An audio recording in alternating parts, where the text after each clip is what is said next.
अस्सलाम वालेकुम। आज जो है हम बीटा ब्लॉकर्स जो है वो डिस्कस करेंगे। इससे पहले हमने एड्रेनर्जिक ड्रग डिस्कस कर ली। उनका फंक्शन जो था क्या था कि वो different type of body human body की एक्टिविटी को इंक्रीज करते थे। फॉर एग्जांपल हार्ट रेट हो गई, वेस्कुलर कंस्ट्रक्शन हो गई, ठीक है। इसी तरह हाइपरग्लाइसीमिया वगैरह। ये बीटा ब्लॉकर वो ड्रग है जो एड्रेनर्जिक ड्रग्स के अगेंस्ट काम करते हैं। जो जो है एड्रेनर्जिक ड्रग्स के जो फंक्शन थे ना, तो बीटा ब्लॉकर के उसके उलट होंगे, ठीक। तो वो आज हम डिस्कस करेंगे। तो what is beta blockers. Beta blocker discuss करने से पहले हम बीटा रिसेप्टर ऑलरेडी हमने डिस्कस किए हैं, लेकिन दोबारा थोड़ा बहुत ओवरव्यू देंगे कि beta receptor are characterized by a strong response to isoproterenol with less sensitivity to epinephrine and norepinephrine। ठीक है, ये हमने प्रीवियस लेक्चर्स में डिस्कस की थी कि कौन से जो है वो आइनोट्रॉप्स को जो है कौन से जो है रिसेप्टर ज्यादा रिस्पॉन्स शो करते हैं, कौन से का। तो बीटा रिसेप्टर की जो सबसे स्ट्रॉन्गेस्ट रिस्पॉन्स थी वो प्रोटीरिनॉल को थी, और लोवेस्ट जो थी इपिनेफ्रिन नॉरएपिनेफ्रिन को थी, ठीक है। तो the adrenal receptor can be subdivided into three major subgroups। ये जो बीटा रिसेप्टर्स है ना, तो इसके मेजर सब ग्रुप्स है beta 1, beta 2 and beta 3, based on their affinities for adrenergic agonist and antagonist।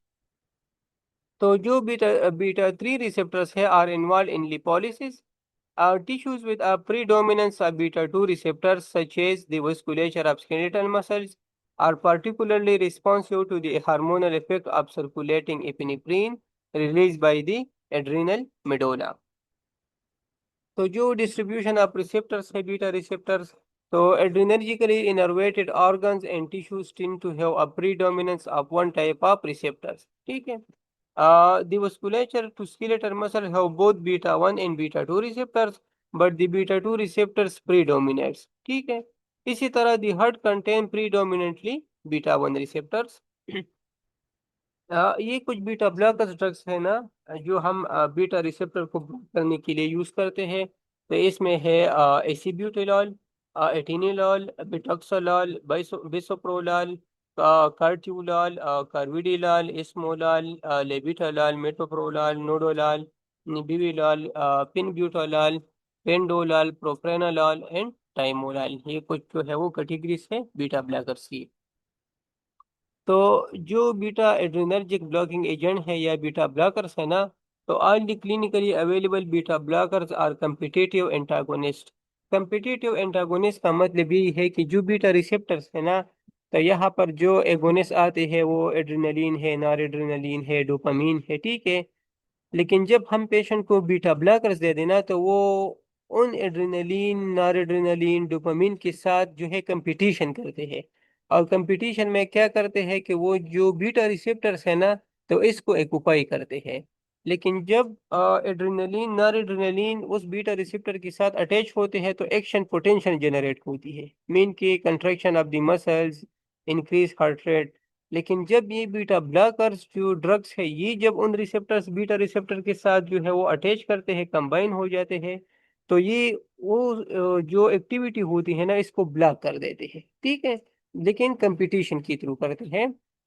Non selective beta blockers act at both beta 1 and beta 2 receptors, whereas concurrent selective beta antagonist primarily block beta 1 receptor।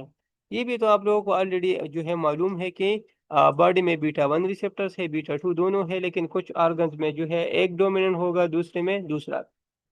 For example अगर heart की muscles को हम ले ले तो वहां पर beta 1 dominant है। इसी तरह अगर पल्मोनरी सिस्टम हम ले ले तो वहां पर बीटा 2 है, प्रेजेंट है रिसेप्टर्स। और अगर हम विजल्स को ले ले या स्केलेटल मसल्स, तो वहां पर भी बीटा 2 रिसेप्टर की प्रीडोमिनेंसी है। तो जब हम बीटा ब्लॉकर्स देते हैं, तो अगर नॉन सेलेक्टिव देते हैं, तो इसका मतलब यही है कि जहां पर भी बीटा रिसेप्टर्स है, चाहे बीटा 1 है, बीटा 2 है, इसको ब्लॉक करेंगे, ठीक है। और जब हम कार्डियो सेलेक्टिव देंगे, तो कार्डियो सेलेक्टिव बीटा एंटागोनिस्ट का मतलब ये है कि बीटा 1 एंटागोनिस्ट, जो ओनली जो है वो प्रीडोमिनेंटली हार्ट में भी प्रेजेंट है, अदर जो है स्ट्रक्चर्स में भी प्रेजेंट है, लेकिन इसका इफेक्ट ज्यादातर हार्ट पर होगा, ठीक है। तो all beta blockers lower blood pressure in hypertension, They do not induce postural hypotension because the alpha adrenoceptors remain functional. अब ये चूंकि हाइपरटेंशन के लिए यूज होती है, लेकिन पोस्चरल हाइपोटेंशन का मतलब यही है कि जब एक ह्यूमन बीइंग बैठा होता है या लेटा होता है, ठीक है, और वो जो है वो खड़ा हो जाए, तो उस दौरान जब वो ब्लड प्रेशर लो हो जाती है तो इसको कहते हैं पोस्चरल हाइपोटेंशन। बीटा एंटागोनिस्ट के साथ डेवलप नहीं होती। इसका वजह यही है कि चूंकि वेजो कंस्ट्रक्शन का जो इफेक्ट है वो अल्फा की है मेजॉरिटी में, तो अल्फा रिसेप्टर ये ड्रग जो है वो इफेक्ट नहीं करते, तो इस वजह से पोस्चरल हाइपोटेंशन नहीं होती। Beta blockers are also effective in treating angina, cardiac arrhythmias, myocardial infarction, congestive heart failure, hyperthyroidism, and glaucoma, as well as serving in the prophylaxis of migraine headaches. ठीक है, जो ये इसके uses है। The names of all beta blockers end in OLOL, ठीक है, except for लेबिटालॉल जो ALOL की जो है एंड होती है, और कार्विडेलॉल जो ILOL। बाकी जितनी भी ड्रग्स है ना, तो वो ओलॉल के थ्रू जो है वो इसकी जो एंड है ना वो ओलॉल होती है। अब हम स्टार्ट लेते हैं नॉन सेलेक्टिव बीटा ब्लॉकर्स के, और वो है प्रोप्रेनोलॉल। हम प्रोप्रेनोलॉल डिस्कस करेंगे, लेकिन जरूर इस हम ये जितने भी नॉन सेलेक्टिव बीटा ब्लॉकर्स है ना, इन सब का ये एक्शन होगी, एक्शन पोटेंशियल होगी, अनटिल एंड अनलेस कि हम इसको यहाँ पर डिस्कस ना करें। अगर कोई इस तरह की बीटा ब्लॉकर्स है जिसके इफेक्ट वगैरह एडवर्स इफेक्ट है, थेराप्यूटिक यूजेस है, वो कुछ चेंजेस है, तो वो हम डिस्कस करेंगे। रिमेनिंग प्रोपेनोलॉल की जितने भी जो है फंक्शन होंगे, एक्शंस होंगे, वो दूसरी बीटा ब्लॉकर्स भी की भी होंगी। तो propranolol is the prototype beta adrenergic antagonist and block both beta 1 and beta 2 receptors with equal affinity. इसके एक्शंस क्या है कि कार्डियोवास्कुलर पर क्या एक्शन होगा?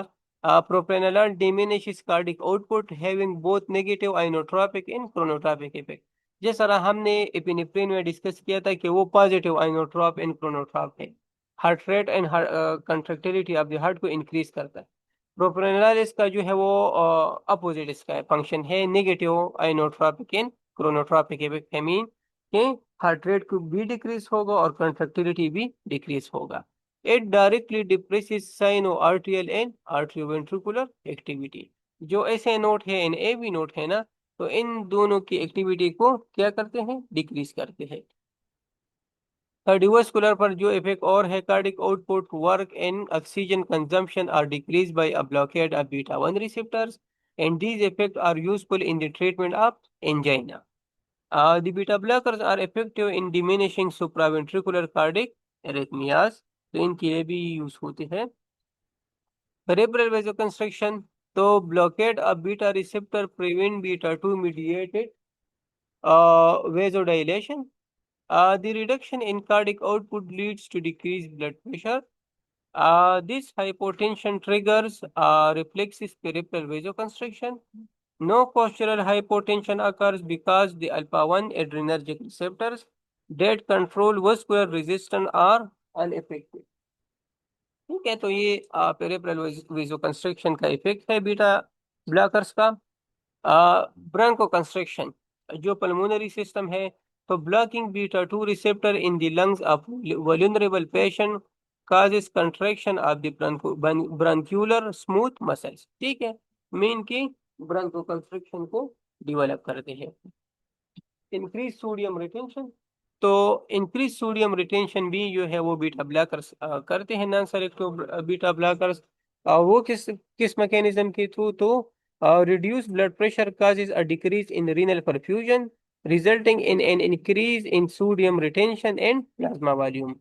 जिस तरह हमने जो है डाययूरेटिक्स में डिस्कस किया था कि ग्लोमेरुलर फिल्ट्रेट जो होती है वो जितना ज्यादा होगा तो इतना ज्यादा जो है वो ग्लोमेरुलर फिल्ट्रेट की जो है वो वॉल्यूम नेफ्रॉन में जाएंगे और इतना ज्यादा एक्सक्रीशन होगी। जब ब्लड प्रेशर कम होते हैं तो डेफिनेटली जो है रीनल ब्लड फ्लो वो भी कम होगी। तो जब रीनल ब्लड फ्लो कम होगी तो ग्लोमेरुलर फिल्ट्रेशन रेट भी कम होती है, और इस बेस पर सोडियम की रिटेंशन होती है। Beta blockers are often combined with diuretics to prevent sodium retention. तो डिस्टर्बेंसेस इन ग्लूकोज मेटाबॉलिज्म, जिस तरह हमने एड्रिनर्जिक या एड्रिनर्जिक एगोनिस्ट या जो आइनोट्रॉप्स है ना, तो इसमें हमने ये डिस्कस किया था कि वो हाइपरग्लाइसीमिया डेवलप करती है। लेकिन यहाँ पर इसका फंक्शन जो है अपोजिट है, ये हाइपोग्लाइसीमिया डेवलप करेगा। और इस किस बेस पर? क्योंकि जो पेनक्रियास के बीटा सेल्स है ना, ग्लूकागॉन की जो सिक्रीशन है वो डिक्रीज करते हैं। तो beta blockade leads to decrease glycogenolysis and decrease glucagon secretion. A patient with type 1 diabetes is to be given propranolol. Very careful monitoring of blood glucose is essential. तो diabetic patient को अगर हम देते हैं ना, तो इनके ग्लूकोज मॉनिटरिंग फिर जरूरी होती है। Pharmacokinetics of the beta blockers में क्या है? नॉन सेलेक्टिव जो बीटा ब्लॉकर्स है, तो after oral administration propranolol is almost completely absorb because it is highly highly lipophilic.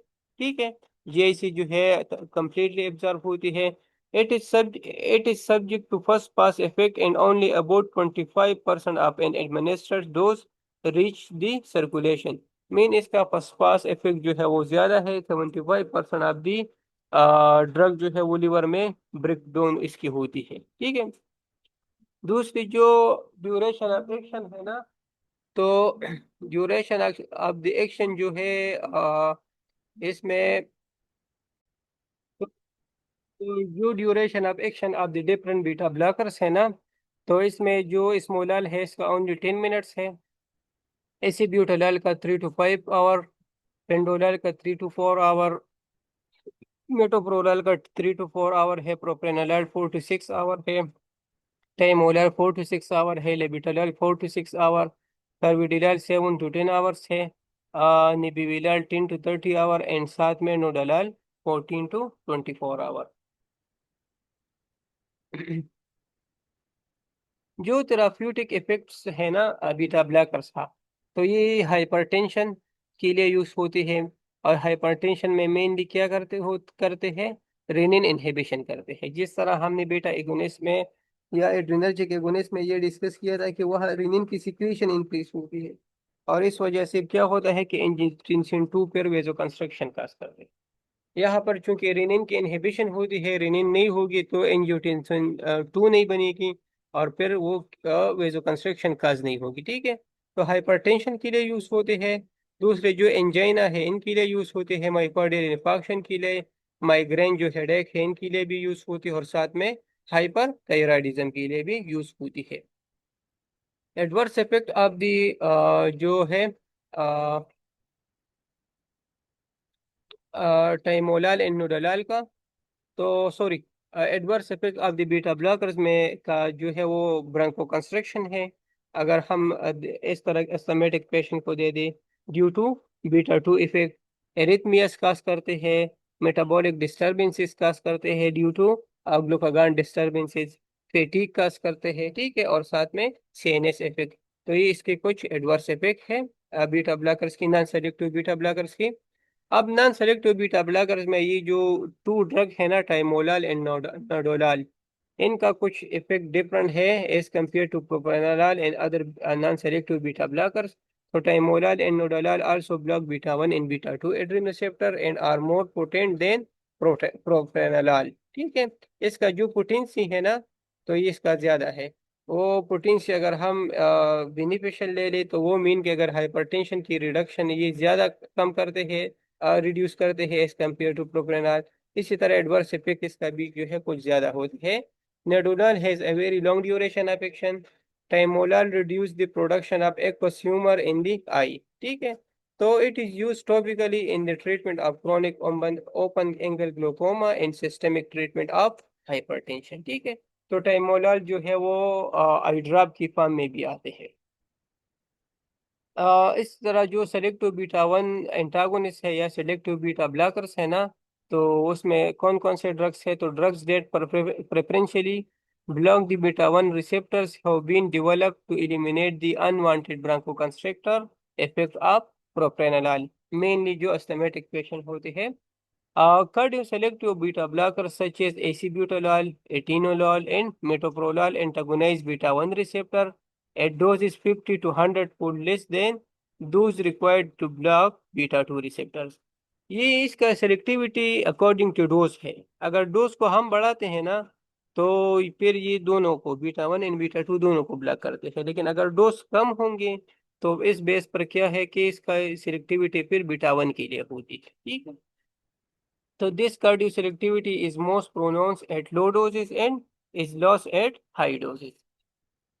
Actions इनके क्या होते हैं, जो beta one selective beta blockers है, एंटागोनिस्ट है। तो these drugs lower blood pressure in hypertension and increase exercise tolerance in angina. Smolol has a very short lifetime due to metabolism and ester linkage, or it is only given intravenously if required during surgery or diagnostic procedures. Action of the selective beta blockers, so in contrast to propranolol, the cardio-specific blockers have relatively little effect on pulmonary function, peripheral resistance, and carbohydrate metabolism. Asthma patients treated with these agents must be carefully monitored to make certain that respiratory activity is not compromised.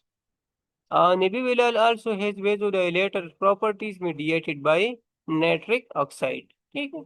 अब नेबिविलर जो है ये vasodilation भी perform करती है, क्योंकि ये nitric oxide के प्रोडक्शन को बढ़ाती है। Therapeutic use in hypertension of the selective beta blockers. So the cardioselective beta blockers are useful in hypertensive patients with impaired pulmonary function. These drugs have less effect on peripheral vascular beta 2 receptors. Coldness of extremities, a common side effect of beta blocker therapy. Cardioselective beta blockers are useful in diabetic hypertensive patients who are receiving insulin or oral hypoglycemic agents. अब कुछ drugs इस तरह है कि antagonist with partial agonist activity. अब इन beta blockers में कुछ इस तरह की बीटा ब्लॉकर्स है ना, कि वो तो है एंटागोनिस्ट लेकिन इसका पार्शियल एगोनिस्ट एक्टिविटी है। ये किस तरह होते हैं, जिस तरह हमने स्टार्ट में डिस्कस किया था कि ये बीटा ब्लॉकर्स कम्पिटिटिव ब्लॉकर्स है ना, कंपटीशन करते हैं एड्रेनलिन के साथ, एपिनेफ्रिन के साथ। अब कुछ बीटा ब्लॉकर्स इस तरह है कि वो जाके जब रिसेप्टर को ऑक्युपाई करते हैं तो इसके फंक्शन को सीज कर जाते हैं। अब कुछ बीटा ब्लॉकर्स इस तरह है कि वो जाके उन रिसेप्टर को ऑक्युपाई करते हैं, लेकिन जब वो ऑक्युपाई करते हैं तो उस रिसेप्टर को एक्टिवेट करते हैं, लेकिन वो एक्टिवेशन स्लो होती है। फॉर एग्जांपल, अगर एपिनेफ्रिन एक एपिनेफ्रिन आगे उस रिसेप्टर्स के थ्रू 50 कैल्शियम की एंट्रेंस जो है वो परफॉर्म होती है। तो अब ये एंटागोनिस्ट जब हम देते हैं और जब ये जब कि रिसेप्टर के साथ अटैच होते हैं तो ये 50 की बजाय 5 कैल्शियम की एंट्री करेगा। तो इसकी जो एक्टिविटी है उसको स्लो करती है। ठीक है। तो इसलिए इसको कहते हैं antagonist with partial agonist activity. तो इसका एक्शंस क्या है कार्डियोवास्कुलर पर, और वो कौन कौन से ड्रग्स है, वो है acebutolol and pindolol. Non selective beta blocker है, are not pure antagonists. Instead, they have the ability to weakly stimulate both beta 1 and beta 2 receptors and are said to have intrinsic sympathomimetic activity, ISA से कहते हैं। ठीक है। These partial agonists stimulate the beta receptors to which they are bound, yet they inhibit stimulation by the more potent endogenous catecholamines like epinephrine, norepinephrine, dopamine। ठीक है। Action इसके क्या क्या है कि the result of this proposing action is a much diminished effect on cardiac rate and cardiac output compare to that of beta blockers without ISA. Decreased metabolic effect, blockers with ISA minimize the disturbances of lipid and carbohydrate metabolism that are seen with other beta blockers. These agents do not decrease plasma HDL levels. जो therapeutic uses है in hypertension of the ISA beta blocker. तो beta blockers with ISA are effect in hypertensive patients with moderate bradycardia. Carbohydrate metabolism is less affected with acebutolol and pindolol than it is with propranolol। ठीक है। The beta blockers with ISA are not used as antiarrhythmic agents due to their partial agonist activity. Antagonist of both alpha and beta adrenal receptor. अब कुछ drugs इस तरह है ना, कि हमने तो स्टार्ट में यही कहा था कि जो बीटा ब्लॉकर्स है ये ओनली बीटा रिसेप्टर को ब्लॉक करते हैं, लेकिन एक टाइप ड्रग्स इसमें इस तरह भी है कि वो alpha receptor plus beta receptor दोनों को ब्लॉक करते हैं, ठीक है। तो वो है labetalol and carvedilol are beta blocker with concurrent alpha 1 blocking action that reduce peripheral vasodilation thereby reducing blood pressure, ठीक है। अब चूंकि हमने ये कहा था कि जो अल्फा इफेक्ट होती है वो बीटा ब्लॉकर्स में नहीं होती, तो वेजो पेरिफेरल वेजो कंस्ट्रक्शन परसिस्टेंट रहती है। तो इस बेस पर जो क्या होती है, जो हाइपरटेंशन है वो एज सच जो है वो रिड्यूस नहीं होती। लेकिन जब हम both alpha 1 and beta 2 antagonist देते हैं, तो एक तो heart rate, heart contractility decrease करते हैं, दूसरा क्या करते हैं कि वेजोडाइलेशन होती है, तो जो हाइपरटेंशन है वो फर्दर रिड्यूस हो जाती है। They contrast with other beta blockers that produce peripheral vasoconstriction, and these agents are useful in treating hypertensive patients for whom increased peripheral vascular resistance is undesirable। Action क्या है, both alpha 1 and beta 2 agonist का antagonist का, तो they do not alter serum lipid और blood glucose level. Carvedilol also decrease lipid peroxidation and vascular wall thickening, effect that have benefit in heart failure. Therapeutic use in hypertension and heart failure. Libitalol is useful for treating the elderly hypertensive patient in whom increased peripheral vascular resistance is undesirable. Libitalol may be employed as an alternative to methyl dopa in the treatment of pregnancy-induced hypertension. Intravenous libetalol is also used to treat hypertensive emergencies because it can rapidly lower blood pressure. अब जो therapeutic uses है, use in hypertension in heart failure है, तो acute administration of beta blockers can trigger congestive heart failure or worsen the condition. Carvedilol also used to prevent cardiovascular mortalities in patients with heart failure, ठीक है। इसके adverse effect क्या क्या हो सकते हैं, तो orthostatic hypotension and dizziness are associated with alpha 1 blockade, ठीक है। तो ये इसके कुछ एडवर्स इफेक्ट है। अब कुछ ड्रग्स है, इसकी receptor specificity and therapeutic use, तो प्रोप्रेनोलॉल ऑलरेडी ये तो नॉन सेलेक्टिव है बीटा 1 बीटा 2 दोनों के लिए। इसका जो थेराप्यूटिक यूज है तो हाइपरटेंशन में, migraine pain, hyperthyroidism, angina pectoris and myocardial infarction में यूज होती है। नेडोलाल दोनों बीटा 1 बीटा 2 के लिए यूज होती है, लेकिन ये ओनली हाइपरटेंशन के लिए। टाइमोलाल क्या है, ये बीटा 1 बीटा 2 दोनों के लिए है, ब्लॉकर है, लेकिन ये ग्लोकोमा एंड हाइपरटेंशन में यूज होती है। एसिब्यूटोलाल, एटिनिलाल, ओस्मोलाल एंड मेटोप्रोलाल ये सेलेक्टिव बीटा 1 ब्लॉकर है, ओनली फॉर हाइपरटेंशन। नेबिवलाल जो है ये बीटा 1 ब्लॉकर और बीटा 1 ब्लॉकेट के साथ साथ increase production of nitric oxide, तो ये हाइपरटेंशन के लिए यूज होती है। और पेंडोलाल जो है बहुत select non selective beta blocker है, और ये भी हाइपरटेंशन के लिए यूज होती है। कार्बिडिलाल एंड लेबिटालाल जो है ये नॉन सेलेक्टिव है बीटा ब्लॉकर, और साथ में अल्फा 1 ब्लॉकर भी है। ये hypertension and congestive heart failure के लिए यूज होती है। तो ये थी आज जो है वो बीटा ब्लॉकर्स, और जो इनके फंक्शन है, इसके जो है वो एडवर्स इफेक्ट है, थेराप्यूटिक यूजेस है, तो हमने डिस्कस कर ली। Thank you.